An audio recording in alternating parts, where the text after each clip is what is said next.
क्या कमी है मुझ में, क्या कमी है तुम में, क्या कमी है उसमें। ऐसे जुमले हम अपने डे टू डे लाइफ यानी रोज़मर्रा ज़िंदगी में ज़रूर बोलते या सुनते हैं। इन जुमलों में हम कह रहे हैं क्या कमी है, इसके लिए आपको यूज़ करना होगा इंग्लिश में व्हाट इज़ लैकिंग इन। आइए कंप्लीट स्ट्रक्चर समझते हैं। What is lacking in plus other words plus question mark. अच्छी तरह समझने के लिए कुछ मिसालें देखते हैं। क्या कमी है मुझ में, क्या कमी है मुझ में। What is lacking in me, what is lacking in me.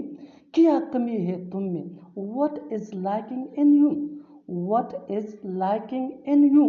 क्या कमी है उसमें, what is lacking in her, what is lacking in her. बिल्कुल हम स्ट्रक्चर को स्टेप बाय स्टेप फॉलो कर रहे हैं। आप भी स्ट्रक्चर की मदद से सीख सकते हैं, बना सकते हैं ऐसे हज़ारों जुमले अंग्रेजी जुबान में आसानी से। That can be really helpful for you. अच्छी तरह समझने के लिए एक और मिसाल देखते हैं। One more example for better understanding. जितना ज़्यादा प्रैक्टिस करोगे उतना ही जल्दी इंग्लिश सीख जाओगे।